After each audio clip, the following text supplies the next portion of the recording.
Assalamualaikum warahmatullahi wabarakatuh.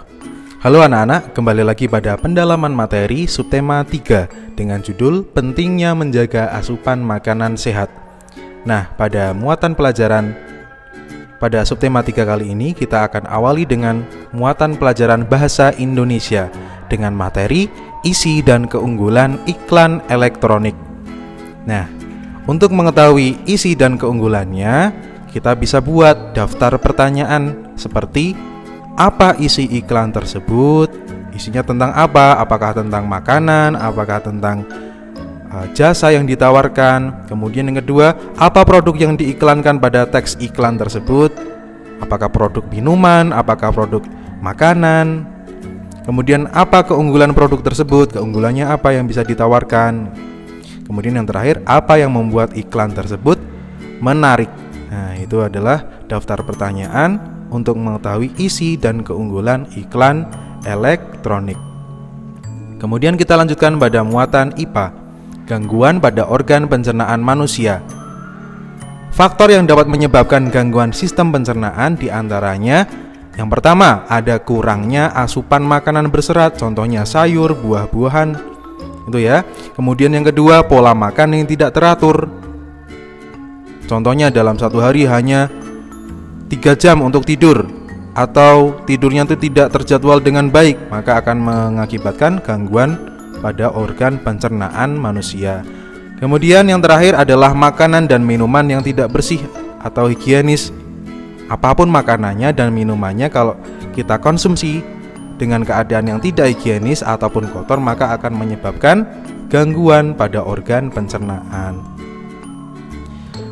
Kemudian kita lanjutkan pada muatan pelajaran SPDP, batik sebagai karya seni rupa daerah. Salah satu contoh karya seni rupa daerah adalah batik. Batik adalah kain bergambar yang dibuat khusus dengan menggunakan malam atau jenis lilin khusus, dan pengolahannya diproses dengan cara tertentu sesuai ciri khas daerah masing-masing. Ada batik Pekalongan, ada batik Solo, ada batik Yogyakarta. Semuanya itu akan memiliki ciri khas masing-masing. Kemudian kita lanjutkan pada mobile IPS, pembangunan sosial budaya di Indonesia.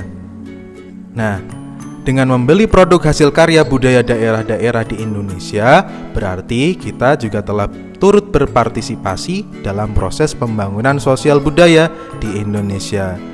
Artinya, dengan membeli produk dalam negeri, kita ikut membantu menyejahterakan warga serta usaha kecil di dalam negeri. Makanya kalau ingin ekonomi kita maju, maka kita harus mengkonsumsi produk-produk buatan Indonesia. Seperti itu.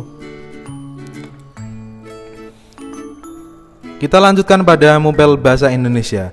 Hal-hal yang dibutuhkan dalam pembuatan iklan apa saja ya? Yang pertama harus ada judul. Judul iklannya apa? Subjudul atau keterangan tambahan dari judulnya. Kemudian ada isi. Kemudian yang terakhir adalah visual atau gambar yang menarik.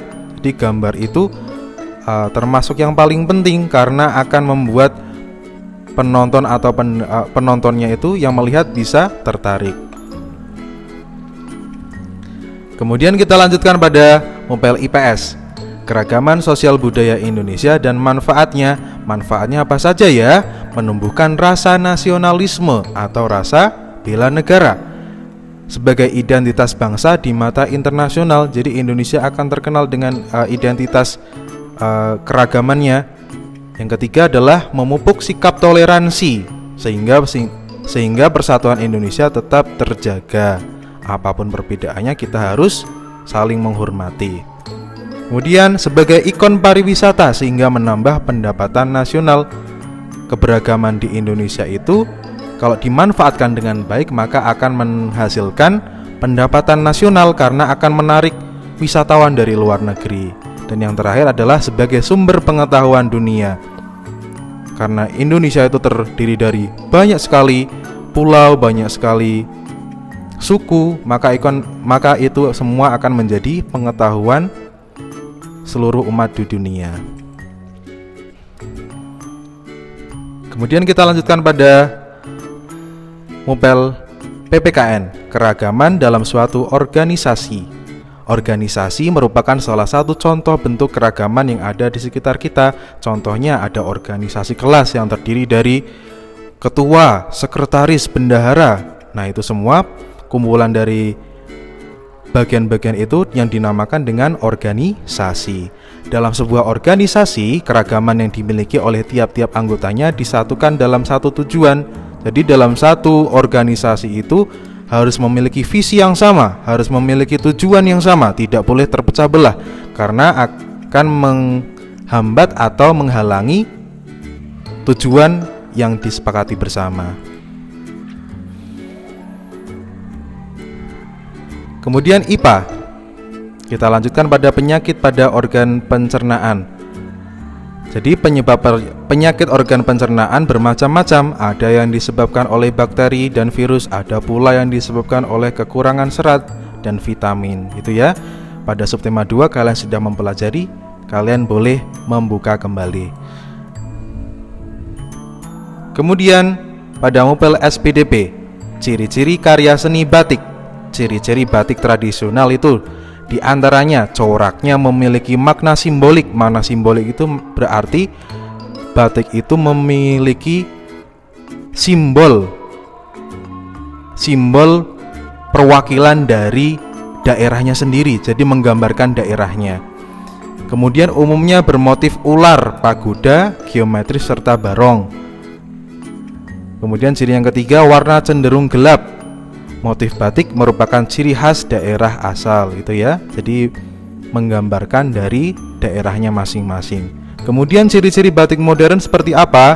Coraknya tidak memiliki makna simbolik khusus, hanya corak biasa. Kemudian umumnya bermotif tumbuhan dan rangkaian bunga. Warna cenderung bebas, misalnya biru, merah, atau ungu. Sedangkan pada batik tradisional warnanya cenderung gelap. Kemudian ciri yang terakhir adalah motif batik bukan merupakan ciri khas daerah asal, gitu ya.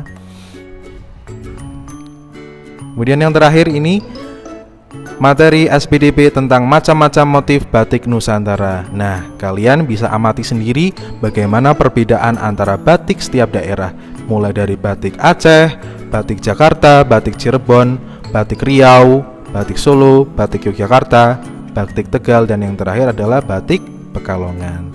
Nah, itu semua subtema 3 pada hari ini. Semoga bermanfaat. Assalamualaikum warahmatullahi wabarakatuh.